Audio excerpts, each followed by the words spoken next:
Cyst কি? ঘরোয়া পদ্ধতিতে সিস্ট ছাড়িয়ে তোলার উপায়সমূহ।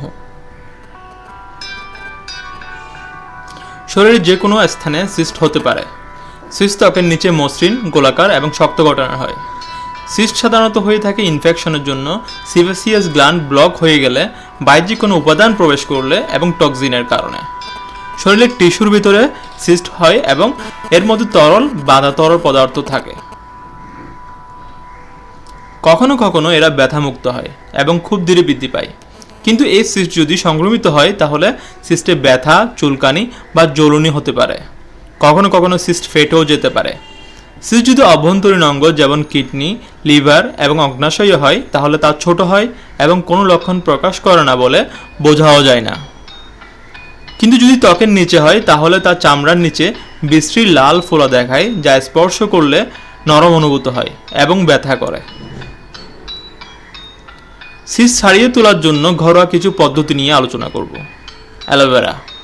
দিনে কয়েকবার অ্যালোভেরা জেল সিস্টের উপরে ঘষুন। এছাড়াও শরীর থেকে অপদ্রব্য বের হয়ে যাওয়ার জন্য এবং সিস্টকে সংকুচিত করার জন্য 1 কাপ অ্যালোভেরার জুস পান করুন। Apple cider vinegar.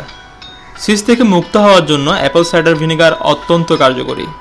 ত্বকের পিএইচের ভারসাম্য পুনরুদ্ধার করতে, যে কোনো ইনফেকশন দূর করতে এবং চুলকানি ও জ্বালা পোড়ার সমস্যা দূর করতে সাহায্য করে অ্যাপল সাইডার ভিনেগার।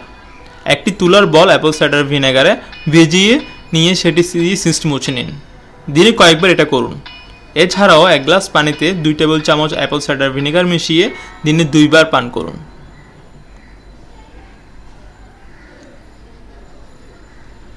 হলুদ।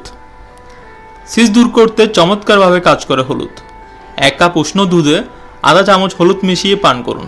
এটি রক্তকে বিশুদ্ধ করে এবং পরিপাকের উন্নতি ঘটায়। ভালো ফল পাওয়ার জন্য 10 দিন হলুদ মেশানো দুধ পান করুন। মধু। সাময়িকভাবে ক্ষত ভালো করতে পারে মধু। ত্বকের নিচের সিস্ট ভালো করার জন্য মধুর প্রলেপ অত্যন্ত কার্যকরী। গরম ঘাস ব্লেন্ডারে ব্লেন্ড করে নিন। এর সাথে মধু মিশিয়ে সিস্টের উপর প্রলেপ দিন এবং একটি পরিষ্কার কাপড় দিয়ে ঢেকে দিন।